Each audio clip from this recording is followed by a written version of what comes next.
Bible पढ़ते हैं, Bible के अंदर बहुत बार डिस्करेज आई है और कुछ लोग उसे शॉर्ट आउट कर पाए और बहुत सारे लोग हैं नहीं कर पाए। लेकिन एक ऐसा ही वचन है, उस वचन को हम देखेंगे कि परमेश्वर हमसे किस विधि से बात करे। और मेरी दुआ है कि परमेश्वर ऐसा अनुग्रह करे कि हम सब के अंदर परमेश्वर ऐसे पवित्र आत्मा को डाले कि हम भी उसके समान चल पाए और उसके नाम की महिमा प्रशंसा कर पाए। निर्गमन की किताब उसका 32 अध्याय, निर्गमन की किताब उसका 32 अध्याय और उसके 11 वचन इस प्रकार से लिखा है। तब मूसा अपने परमेश्वर यहोवा को यह कह के मनाने लगा, हे यहोवा, तेरा कोप अपनी प्रजा पर क्यों भड़का है, जिसे तू बड़े सामर्थ और बलवंत हाथ के द्वारा मिस्र देश से निकाल लाया है। परमेश्वर का बड़ा धन्यवाद हो, स्तुति हो, तो वो सच में अनुग्रह करे। ओके, मैं यहाँ पे ये बताना चाहता हूं, यहाँ पर मूसा पर्वत के ऊपर था और जब पर्वत के ऊपर था और उस वक्त परमेश्वर का क्रोध इजराइल के लोगों के ऊपर भड़का है और एक ऑफर दिया है परमेश्वर ने मूसा को कि मैं तुझसे एक बड़ी जाति को बनाऊंगा, मैं तुझसे एक बड़ी जाति को बनाऊंगा। और सोचने समझने की बात यह है कि मूसा परमेश्वर के सामने परमेश्वर को बता रहा है कि तेरा कोप नहीं भड़कना चाहिए, क्योंकि तू अपने बलवंत हाथों के द्वारा वहां से लेकर के आया लोगों को। अब एक चीज सोचने की है, विचारने की है, मूसा के सामने वो पूरी प्रजा है जिसको परमेश्वर नाश करना चाहता है, लेकिन मूसा परमेश्वर के सम्मुख बात करता है और परमेश्वर उसकी बात को मान भी जाता है। लेकिन एक बात खड़ी हो जाती है, जब मूसा पर्वत से नीचे आता है 2 तख्तियों को लेकर के जिसके ऊपर व्यवस्था लिखी हुई थी और वो दोनों साइड में लिखी हुई थी, और आते वक्त बीच में देख करके उसने दोनों तख्तियों को तोड़ दिया, क्योंकि उसका क्रोध बहुत भड़का और उसने दोनों तख्तियों को तोड़ दिया। मैं ये बताना चाहता हूं, जब हम गिनतियों की किताब पढ़ते हैं वहां पे परमेश्वर कहता है कि पृथ्वी भर में नम्र जो व्यक्ति है वो मूसा है, कहता है कि उसके अलावा कोई नहीं है। और हम यहाँ पर देखते हैं कि वो जो नम्र व्यक्ति है जब पर्वत से नीचे आता है तो उन तख्तियों को तोड़ देता है।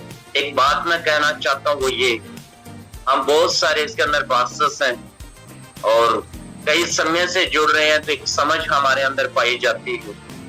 मैं ये कहना चाहता हूं, हम कोई भी क्यों ना हो, किसी दूसरे जन को किसी भी बात के लिए अगर हम समझा रहे हैं उसको बड़ी इजी से समझा देते हैं। एक विश्वासी अगर पास्टर के पास कोई समस्या लेकर के आया है, पास्टर वचनों के द्वारा उनको समझा देता है, उनके लिए प्रार्थना कर देता है। या एक विश्वासी दूसरे विश्वासी के पास गया है, उसके लिए वो दुआ करेगा, उसे समझाएगा और प्रभु का धन्यवाद वो कहीं ना कहीं समझ भी जाता है।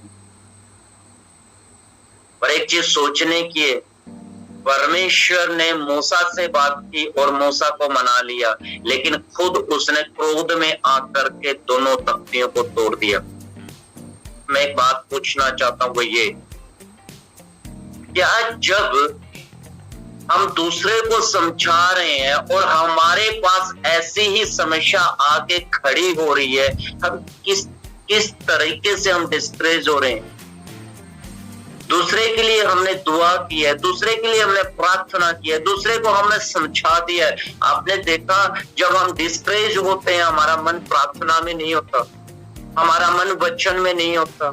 हम बार बार परमेश्वर से कह भी देते हैं, प्रभु आप दया करें, आप दया करें, कोई आंसर नहीं होती। और यह सबसे मुश्किल का समय होता है जब परमेश्वर का कोई जवाब ना आए, जब परमेश्वर का कोई उत्तर ना आए।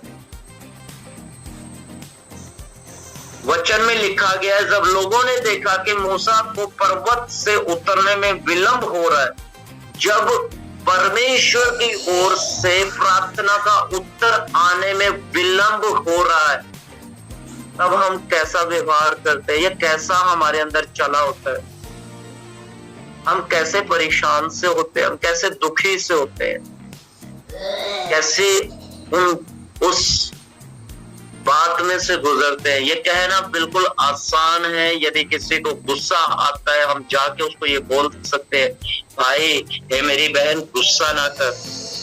लेकिन सोचने समझने की बात यह है कि यदि ऐसी ही परिस्थिति हमारे सामने खड़ी है और हम गुस्सा कर रहे हैं, तो क्या हम दूसरे को कह रहे हैं कि हे मेरे भाई, है मेरी बहन, तेरी चाल सही नहीं है। लेकिन यदि हमारी चाल सही नहीं है तो हम क्या करें? अजी जो ये सोचने समझने की बात है कि जब परमेश्वर को मूसा बात कर रहा है, उसका क्रोध ठंडा हो गया, लेकिन जैसे वो नीचे उतर रहा है उसका क्रोध भड़क गया, उसने तख्तियों को तोड़ दिया। मैं आज आप लोगों के सम्मुख इस सवाल को रखता हूं कि हम दूसरों को समझा रहे हैं, क्या हम अपने आप को भी कभी कभी समझा रहे हैं? जिस आईने को देख करके हम अपने बाल बना रहे हैं या फिर अपने फेस को देखते हैं, अपने शक्ल को देखते हैं, कभी कभी उस आईने को देख करके ये भी कहते हैं कि देख तुझे क्रोध नहीं करना चाहिए, देख तुझे झूठ नहीं बोलना चाहिए, देख तुझे परमेश्वर के पीछे चलना चाहिए, देख तुझे परमेश्वर की उपस्थिति में रहना चाहिए। अजीजों, मैं आज आप लोगों को कहना चाहता हूं, बेशक परमेश्वर की ओर से प्रार्थना का उत्तर विलंब कर रहा हो, ऐसी परिस्थिति में भी उसके ऊपर भरोसा कीजिए, ताकि वो हमारे अंदर बेशक विलंबता से जवाब दे, लेकिन और इतना अच्छा और सुंदर वो करके देगा जो कभी सोचा और विचारा ना होगा, जो कभी देखा ना होगा। ये सही है कि हम जल्दबाजियां करते हैं, ये सही है जब हमारी बात नहीं हो रही तो हम डिस्करेज हो जाते हैं। कलीसिया में हम डिस्करेज हो जाते हैं। कलीसिया का पास्टर जो है कलीसिया को समझा रहा है, लेकिन जब कलीसिया के लोग पास्टर की बात नहीं मान रहे, एक पास्टर डिस्करेज हो जाता है। ये सच्चाई है। वो कई सारे विश्वासियों को लेकर के डिस्करेज हो जाता है। ये मेरे साथ क्या हो रहा है? वही इधर उधर कई सारे लोगों को फोन करता है, मेरे लिए दुआ करो, आजकल कलीसिया में पूरा गड़बड़ चल रहा है, समझ में नहीं आ रहा। कई सारे विश्वासी फैमिली को लेकर के, पास्टर जी मेरे लिए दुआ करो, पूरा गड़बड़ चल रहा है, विलंब हो रहा है। कोई बात नहीं, खुदावन बहुत जल्द उत्तर देगा और ऐसा उत्तर देगा जो हमारी समझ से परे होगा। हालेलुया।